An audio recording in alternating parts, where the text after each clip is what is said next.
Hello everyone, I am Yuga and I will be your host for today. This is our first show of Bridging Stars. To inspire teenagers, we will interview many successful people and role models in their fields. Today, I am excited to have this opportunity to talk with Dr. Ruihua. She is a serial entrepreneur with a demonstrated history of working in the fintech and healthcare industry, and a strong professional with a postdoctoral experience focused in machine learning applications at Yale University. Let's welcome her. Thanks, Yuga, for having me here. Dr. Liu, I noticed that you participated in an entrepreneurial competition in Beijing, China, and won the Best Team Award when you were still a graduate student. From my knowledge, compared to North America, entrepreneurship is not a career path that many people would choose in traditional workplaces in China. What inspired you to start cultivating innovative skills in the very early stage and start your first startup company after working for only 2 years? So I won this award in competition during my grad school days, which boosted my passion for innovations and problem solving. So what inspired me to start my own startup after working for 2 years? I always love being creative and finding unique solutions. So during my grad school, I have amazing mentors who encouraged me a lot, and they are successful entrepreneurships as well, and they are all my some of them became my early stage investors as well. So they encourage me to dream big and take risks. So China's changing markets also excited me as it offers a chance to make a real impact. So after a couple of years in the regular job, I knew I want more control over my future and the chance to create something meaningful. So I took the leap into entrepreneurship, facing challenges, but believing in my vision. It's been a while to write, but I'm grateful for the opportunity to follow my passion and make a difference. Keep dreaming big and don't be afraid to pursue your passions. Wow, that is amazing. So, as a serial entrepreneur, you must be very busy at all times doing various tasks in your company. So, I'm curious about how you can manage your time so well to complete each task within a reasonable time frame. So being serial entrepreneur keeps me super busy. So I have some tips for you. So like first, you need to prioritize the tasks. Sometimes you will have like 10 to 20 tasks at the same time. You need to see which one is the most important, which task if you don't finish it, your team will dismiss. So priority your task is the most important thing, and finish the most important ones at the first time. It's not ranked by the difficulties. It's ranked by the which one is more important to your company, to your goal. And second one is also you need to set realistic goals. So for example, currently our current companies have half million revenue. So next year our revenue goal is 1 million. We are not setting a 5 billion revenue. So we just set 1 million revenue for our next year. I think set realistic goals is also important. During your age, if you want to pursue something, if you set a very, very big goal and if you couldn't achieve it, you will feel uncomfortable, and it even can make you lose your confidence.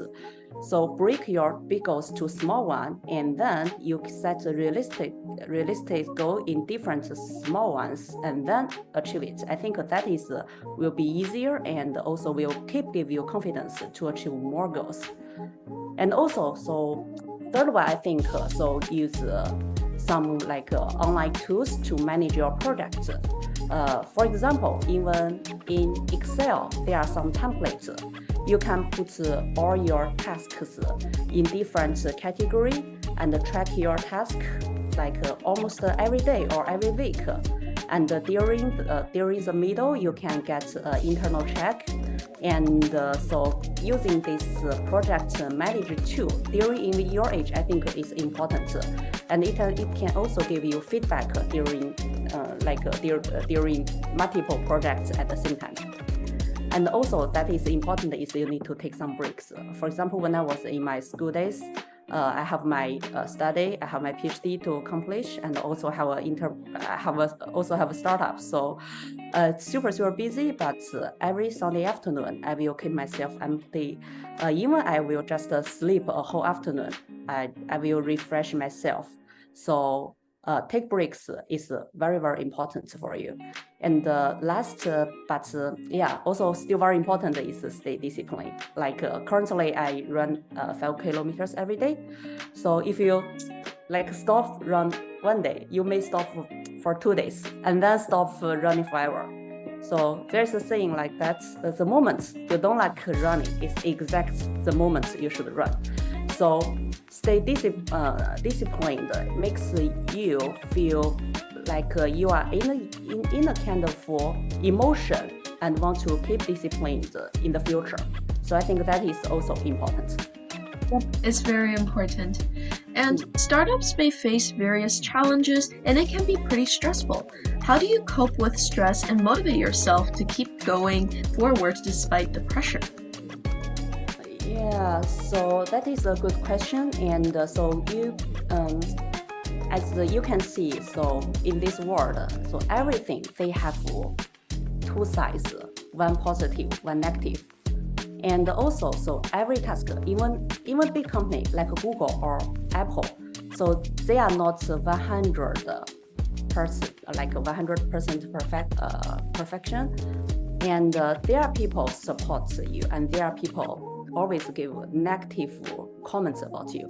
I think first, very important thing is talk to supportive people and get supportive feedback from the people surround you, and which can give you very good feedback, can keep you motivated. There must be a lot of people judge you and give you very negative comments. I think currently just ignore that negative comments and focus on the positive comments. That is very important to motivate you. And second, I think is very important is to focus on the progress. And for example, so in my current project, we currently have 10 projects at the same time. And for the 10 projects, not everyone will be successful. Probably only 2 out of these 10 will be successful. And probably in the end of the year, the 8 of these 10 projects will be failed. But as long as there is one project was successful at the end of this year, this company will survive and keep generating the cash flow. So what we need to do currently is to focus on the progress. And I think that is also similar with the first suggestion. So if you focus on the progress, and then they will give you positive feedback about your progress, and you keep making progress. And third one, I think is still set some goals which you think you can meet. You don't set the goals like I want to list it on the Forbes top 10 wealthy people in this world, which is not realistic at all. So that cannot transfer to the real action. So set realistic goals. And even with a small, very small progress, even this goal is very small, you achieve it, you give yourself also a positive feedback. And as I mentioned, for the 10 projects I'm doing now, there may be 8 of them fail in future. So we also need to learn from the failure and grow. That is also very important. And also as a changing environment, we need also to be flexible and adapt. And the world is changing so much. And so changing is the only unchanged thing in this world. So stay flexible and adapt. I think that is also important. And don't be afraid to see the change like around you, because the world is changing. So if there's something change, if you feel depressed or feel high pressure, so you need to have this mindset. The world is changing is normal, so be flexible about the change. And also there is another saying, where the changing is and where is the opportunity is. So the opportunity also was generated from the changing environment. And last is remember why you start, and then if there are some obstacles on the road, I think if you continue, if you remember why you start this road, that can keep you motivated to move forward. These are very helpful strategies to keep you on track to achieving your goals. May you give us an example of how you learn from failures and grow? Yes, so for example, so when I did my previous startup, so most of our co-founding teams, so we are high educated, like a PhD or master. But when we started doing this business, we found we need a very strong sales team. So we want to recruit, because the sales is very important. It's related closely with the cash flow in this company. So we are not like hiring just a co-worker to work for us on the sales. At that time, we want to invite a co-founder level person who is good at sales to join this team to make this company grow bigger. And after we interviewed a lot of people, finally we got to have a very much experience on sales. But he only has a community college background. So we have 4 co-founders together. So the others are PhD, a master from very good university. But in the end, we got another co-founder who just have a community college, but good at sales. And in the beginning, he did bring a lot of value in this company and help us on sales a lot.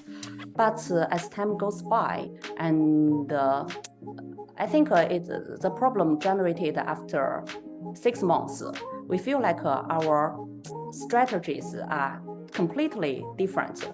I'm not saying we couldn't collaborate with community college co-founders, but from what I experienced for my last startups, I think get some people who are similar to you. At least they are thinking what they think is similar to you is important, because during the startup you will have a lot of up and downs, and during the downtime, if they are not thinking similar with you, and you will completely go to different roles which cannot work out at all.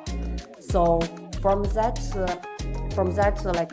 not very happy co-founder experience for this time, we will just focus the co-founders have the same education background like us, and we are just selecting who have the similar background like us and who are good at sales. Maybe they are not as good as that community college, but at least their thoughts are same with us. I think it's the same as your current organization. You want to find someone to work together with you. I think find someone similar with you, and don't spend all your energy on the internal fighting between the co-founders. That is very important. That's amazing.